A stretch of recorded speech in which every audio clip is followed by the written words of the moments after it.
Students देखो आज आप करेंगे एडिशन ऑफ फैक्टर्स और सीखेंगे कि फैक्टर्स ऐड किए होंगे। सो ਅਸੀਂ तीन रूल्स पढ़ांगे, triangle law of vector addition, parallelogram law of vector addition and polygon law of vector addition. So ਤੁਹਾਨੂੰ ਮੈਂ ਦੱਸਿਆ ਸੀ ਕਿ ਅਗਰ ਇੱਕ ਵੈਕਟਰ ਦਾ ਹੈਡ ਦੂਸਰੇ ਦੀ ਟੇਲ ਨਾਲ ਮੀਟ ਕਰ ਰਿਹਾ ਹੋਵੇ, ਠੀਕ ਹੈ, suppose this is vector A, this is vector B, ਤਾਂ ਦੋਨਾਂ ਨੂੰ ਐਡ ਕਰਨ ਤੋਂ ਬਾਅਦ ਸਾਡੇ ਕੋਲ ਜਿਹੜਾ ਟੋਟਲ ਵੈਕਟਰ ਆਏਗਾ that is called resultant vector. Resultant vector ਕੀ ਹੈ? The sum of two or more vectors is called resultant vector. So ਇਹਨਾਂ ਦੋਨਾਂ ਨੂੰ ਜਦੋਂ ਆਪਾਂ ਜੋੜਾਂਗੇ, ਸਮ ਕਰਾਂਗੇ ਤਾਂ ਜੋ ਵੀ ਰਿਜ਼ਲਟ ਨਿਕਲ ਕੇ ਆਏਗਾ that is called resultant vector. ਹੁਣ ਰਿਜ਼ਲਟੈਂਟ ਵੈਕਟਰ ਇਹਨਾਂ ਦੋਨੋਂ ਲਾਈਨਾਂ ਨੂੰ ਜੋੜ ਕੇ ਬਣੇਗਾ। ਉਹ ਰਿਜ਼ਲਟੈਂਟ ਵੈਕਟਰ ਦੀ ਵੀ ਕੁਝ ਡਾਇਰੈਕਸ਼ਨ ਹੋਏਗੀ। सो या तो ਤੁਸੀਂ ਇਸ ਤਰ੍ਹਾਂ ਡਰਾ ਕਰ ਸਕਦੇ ਹੋ ਜਾਂ ਇਸ ਤਰ੍ਹਾਂ। लेकिन अगर मैं रिजल्टेंट वैक्टर की डायरेक्शन ये साइमल्टेनियसली ही ड्रॉ करा तो आंसर हमेशा मेरे को 0 बन जाएगा। बहुत सारे वैक्टर्स है, इवन तुसी डिस्प्लेसमेंट वैक्टर पढ़ा होगा, जिस पॉइंट तो तुसी चलना स्टार्ट करो घूम फिर के वापस उत्ते ही आ जाओ तो रिजल्टेंट हमेशा 0 हो जाता है। सो इस करके कभी भी तुहानू पूछन कि देयर आर 3 वैक्टर्स या 2 वैक्टर्स है, इस तरह रिजल्टेंट ड्रॉ किया होवे तो इसका आंसर हमेशा 0 रहेगा। This is not the resultant vector. So resultant vector कितना ड्रॉ करीदा है, उसके वास्ते तुसीं ध्यान देना है इधर ए वैक्टर बी वैक्टर और दोनों लाइन्स को जोड़ना है और रिजल्टेंट वैक्टर की डायरेक्शन इस साइड पे, ठीक है, नीचे को साइमल्टेनियसली नहीं बना। सो this is called the resultant vector. तब एक ट्रायंगल की तरह नजर आ रहा है। सो इस करके इन्हों नाम दिता गया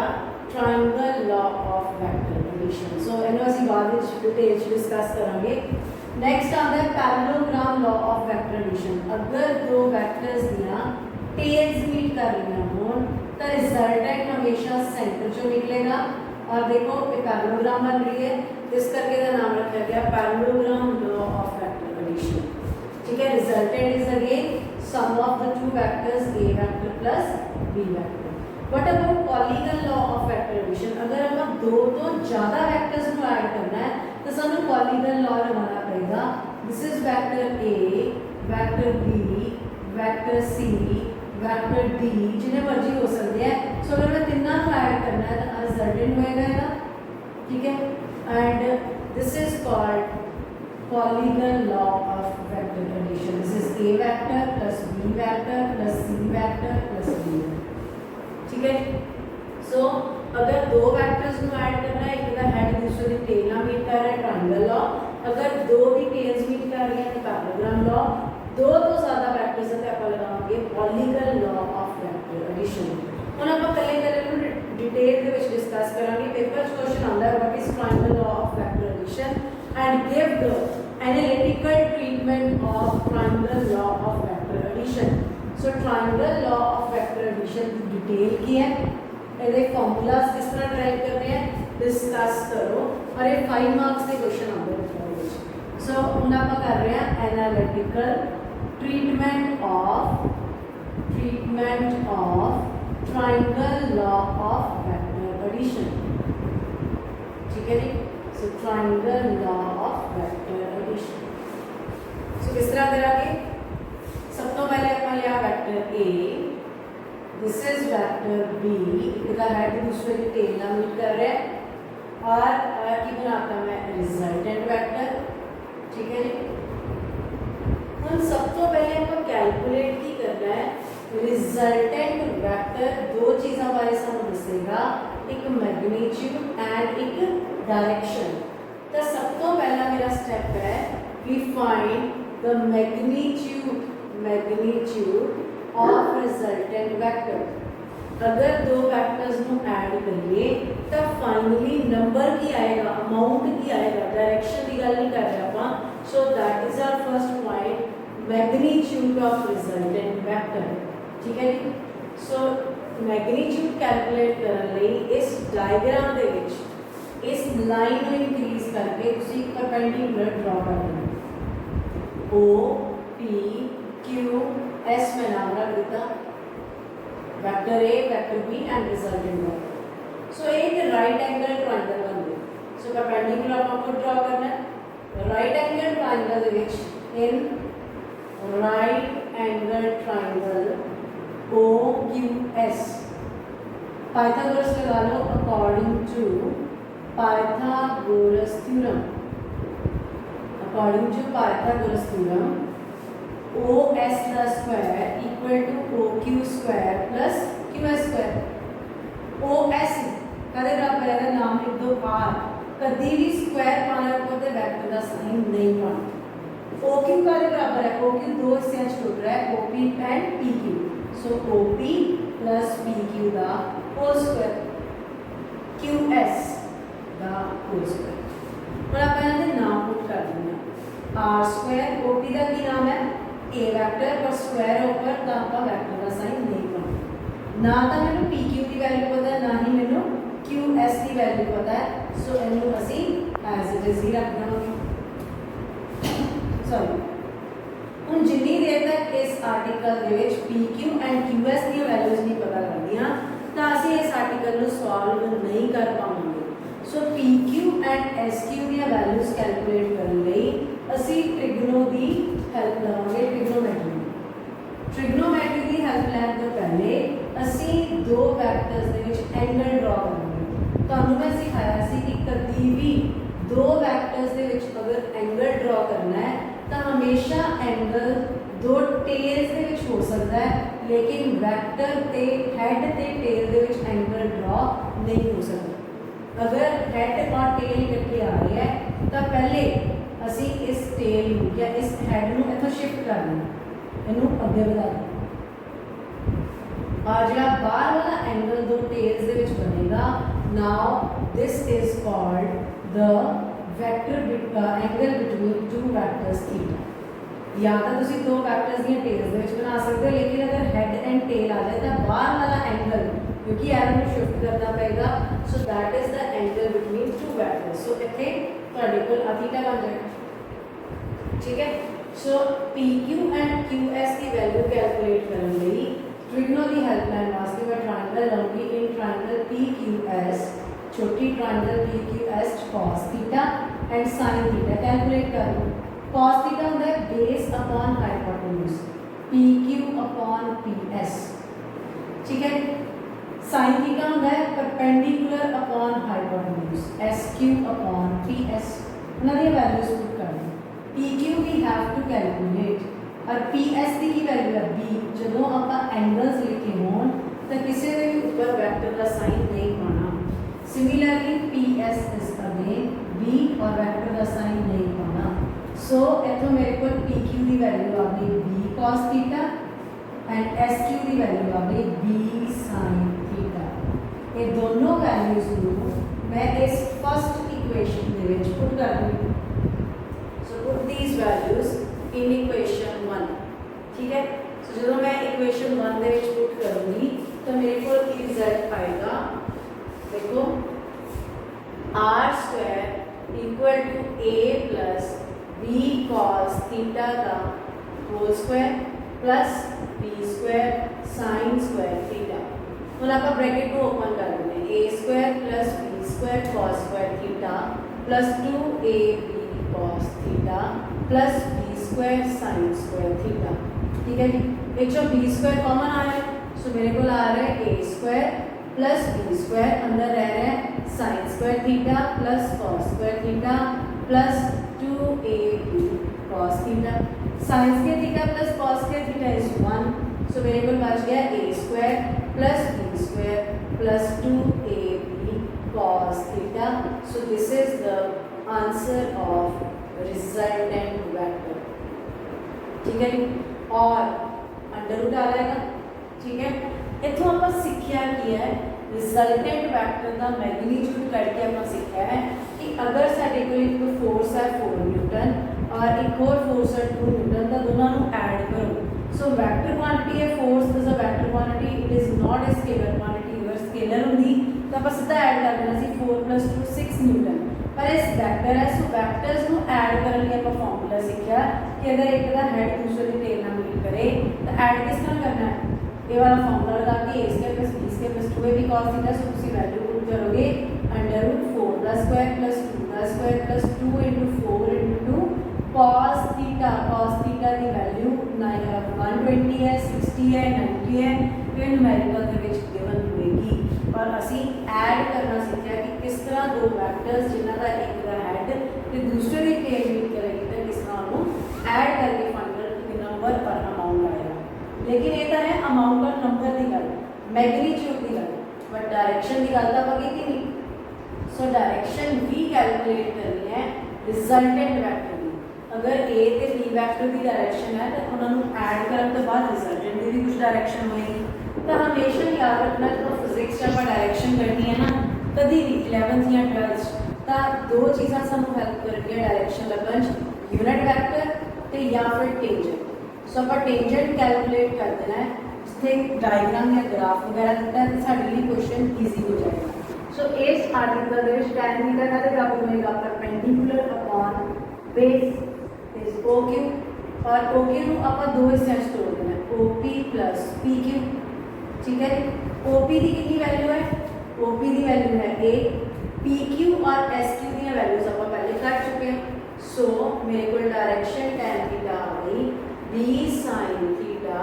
over A plus B cos theta. So ये सानू दस रहा है कि रिजल्टेंट वैक्टर की डायरेक्शन की होगी। सो नेक्स्ट साडा सेकंड आर्टिकल है give the analytical treatment of parallelogram law of vector addition. अगर दो वैक्टर्स दियां पेयर्स मीट कर रही हों तो सानू पता है रिजल्टेंट सेंटर जो निकलेगा उस रिजल्टेंट का मैग्नीट्यूड एंड डायरेक्शन कैलकुलेट करो। तो तुसी याद रखना है कि यदि एक्सप्लेनेशन भी triangle law of vector addition वाली ही है। Same derivation same result each and everything same सिर्फ जी आप ट्रायंगल लॉ में डायग्राम की सी वो डॉटेड दो लाइन्स बना दो तो हमें नजर आनी शुरू हो गई कि पैरेललोग्राम बन लगी है। ठीक है सो सेम यही डायग्राम बना के इस तरह ही तुसी सारा डेरिवेशन सॉल्व कर देनी है और ये हो गया सारा parallelogram law of vector addition. ठीक है लेकिन ये फर्क किए होंगे ट्रायंगल लॉ और पैरेललोग्राम के रिजल्ट सेम आ रहा है फिर फर्क किया है। अगर तो न्यूमेरिकल आ जाए कि एक फोर्स है 3 न्यूटन एक फोर्स है 2 न्यूटन दोनों एंगल है 60 फाइंड द रिजल्टेंट। या क्वेश्चन आ जाए कि फोर्स है 3 न्यूटन एक फोर्स है 2 न्यूटन दोनों एंगल है सपोज 60 डिग्री 120 डिग्री या कुछ भी दिता होगा find the value of resultant vector. तो इतने देख सकते हो वैक्टर का हैड तो टेल मीट कर रहे हैं इसका मतलब ट्रायंगल लॉ लगेगा और इतने दो टेल्स मीट कर रहे हैं इसका मतलब पैरेललोग्राम लॉ लगेगा। पर सानू पता है दोनों का रिजल्ट किसी सेम। सो चाहे ट्रायंगल लॉ आ जाए चाहे पैरेललोग्राम लॉ आ जाए दोनों न्यूमेरिकल सॉल्व करने का तरीका same a square plus b square plus 2ab cos theta. So दोनों के विच आपां ये वैल्यूज पुट करांगे and we get the final answer. So ये सी कि अगर दो वैक्टर्स आ गए तो दोनों तुसीं ऐड किस तरह करना है। अगर दोनों दी टेल्स मीट कर रही हैं तो किस तरह डील करना है। अगर दोनों की एक हेड और टेल मीट कर रही है तो फिर किस तरह डील करना है। देखो दोनों वास्ते सेम रिजल्ट है very important under root a square plus b square plus 2ab cos theta. हम ध्यान में मेरी गल सुनो स्पेशल केस की है तो आप एक 3 शॉर्टकट्स बनावांगे जो साडे 11 12 दोनों सालों के विच बहुत काम आएंगे। अगर दो वैक्टर्स सेम डायरेक्शन हों एक a वैक्टर है एक b वैक्टर है दोनों सेम डायरेक्शन है। मैं समझाया सी अगर वैक्टर सेम डायरेक्शन हों तो उन्होंने एंगल कितना होगा 0 डिग्री। इतने पुट कर r is equal to a square plus b square plus 2ab cos 0 कितना होता है 1 तो a square plus b square plus 2ab आ गया under root a square plus b square plus 2ab का की फॉर्मूला होता है a plus b whole square under root तो ये आ गया a प्लस b। इतना साढ़े को एक नवा रिजल्ट निकल के आया कि अगर दो वैक्टर्स सेम डायरेक्शन च हों तो उन्होंने सिंपली मैथमेटिकली ऐड कर सकते हैं। अगर उन्होंने कोई कहे कि एक बॉक्स है ये ऊपर 3 न्यूटन फोर्स लग रही है सिमिलर डायरेक्शन 2 न्यूटन फोर्स लग रही है फाइंड द टोटल फोर्स तो सिंपली ऐड कर दूंगी आंसर इज 5 न्यूटन। ठीक है लेकिन अगर दो वैक्टर्स अपोजिट डायरेक्शन हों ठीक है और अपोजिट कितने डिग्री का एंगल 180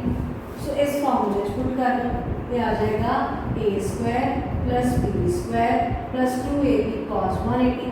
cos 180 कितना होता है -1 तो आ गया A square plus B square minus 2ab cos 180 minus 1 होगा सो माइनस आ गया सो ये बन गया a minus B whole square bracket open की थी स्क्वायर रूट हटाया a माइनस बी आ गया इसका मतलब अगर दो वेक्टर्स ऑपोजिट डायरेक्शन हों तो सबट्रैक्ट हो जाएंगे डायरेक्टली मैथमेटिकली बॉक्स के ऊपर 3 न्यूटन फोर्स लग रही है ऑपोजिट डायरेक्शन 2 लग रही है दोस्तों फाइनल आंसर कितना है इन्होंने माइनस करोगे ऑपोजिट डायरेक्शन में 1 newton is our final answer so तो ਅਸੀਂ हमेशा वास्ते शॉर्टकट 3 रूल्स याद रखने हैं कंपटीशन वास्ते स्पेशली की रूल्स याद रखने हैं ਤੁਸੀਂ कि अगर दो वेक्टर्स सेम डायरेक्शन में लाई करन so these are the 3 very important rules चाहे इतना पे हो या इस तरह पे हो सिंपली ऐड देम लेकिन अगर दो वेक्टर्स ऑपोजिट डायरेक्शन में हों तब सिंपली मैथमेटिकली सबट्रैक्ट देम लेकिन अगर दो वेक्टर्स इन्ना दोनों 0 डिग्री और 180 तो इलावा किसी भी एंगल के पे हों तो उन्होंने ऐड करने वास्ते सानू फॉर्मूला लगाना पड़ेगा a square plus b square plus 2ab cos theta का अंडर सो ये मेजर डिफरेंस है scalars and vectors they which scalar quantities ਨੂੰ ऐड सबट्रैक्ट करना ते कोई डायरेक्शन नहीं देखनी कोई एंगल नहीं देखना सब कुछ डायरेक्टली ऐड करना है लेकिन वेक्टर क्वांटिटीज ਨੂੰ ऐड ਕਰਨ ਵੇਲੇ ਤਿੰਨ ਰੂਲਸ ਨੂੰ ਤੁਸੀਂ याद रखना है ਹੁਣ ਆਪਾਂ ਕਰਾਂਗੇ ਲਾਸਟ ਆਰਟੀਕਲ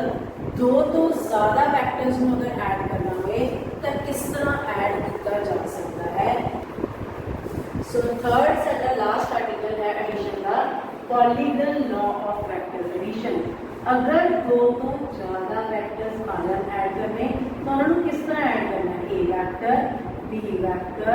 सी वैक्टर डी जिन्हें मर्जी आ सकते हैं सो इन्होंने असीं किस तरह ऐड करांगे स्टैप बाय स्टैप पहले मैं इस पॉइंट को के नाल ज्वाइन कर दूँ और तुम ध्यान नाल देखो कि एक ट्राइंगल लॉ बन रहा है ट्राइंगल बन गई है again triangle law of vector addition लग रहा है जिसका नाम है रखता ओ पी क्यू ठीक है सो तुम इतने लिखोगे according to triangle law of vector addition O Q is the resultant आ लाइन का रिजल्टेंट है ना दोनों का which is equal to O P plus P Q which is vector A plus vector B. This is our first equation. फिर तुसी करोगे next last half में ज्वाइन करोगे ਇਹਦਾ रिजल्ट का मेरे पता लग गया OQ वेक्टर का की रिजल्ट आया मेरे को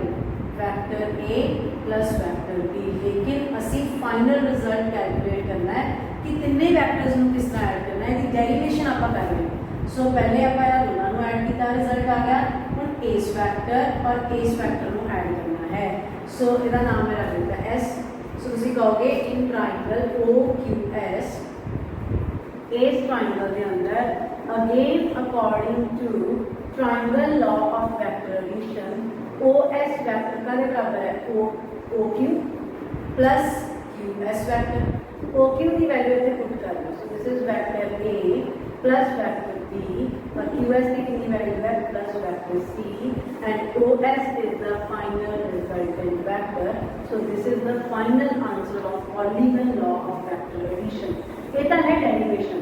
लेकिन एक्चुअली इसका मतलब की है ये न्यूमेरिकली पेपर में किस तरह आएगी so derivation is very easy numerical किस तरह आएगा कि मान लो एक फोर्स लग रही है 2 न्यूटन फिर लग रही है 3 Newton 4 Newton forces of vector quantity add करना तो स्टेप बाय स्टेप ऐड करना पहले ना दोनों को ऐड करो under root A square plus B square plus 2ab cos theta theta given होएगा न्यूमेरिकल के अंदर 60 20 जितना भी है तो पुट कर दोगे मेरे को आज कुछ रिजल्ट आ जाएगा सपोज x आ गया ठीक है ਹੁਣ ਆਪਾਂ 4 न्यूटन ਨੂੰ ऐड करना सो इस लाइन में इधर ज्वाइन कर दोगे फिर ਤੁਸੀਂ ਫਾਰਮੂਲਾ ਲਗਾਓਗੇ x square plus 4 square plus 2ab cos theta theta का सेकंड वाला भी पता होगा and you get the final answer so step by step करेंगे पहले इन्होंने दोनों को ऐड किया A square plus B square plus 2ab cos theta formula लगा के आंसर आ गया फिर इनू ऐड करने वास्ते अगेन आप फार्मूला लगाया A square plus B square plus 2ab cos theta and then we get the final answer answer. So ये 3 रूल सीगे तुहाडे triangle law, parallelogram law and polygon law of vector addition. Next are the properties of the vector addition. Properties की है vector addition की, एक दो properties main तुसीं याद रखनी है कि vector addition is commutative, a plus b नू b प्लस a लिख सकते हैं। Vector addition is distributive and vector addition is associative,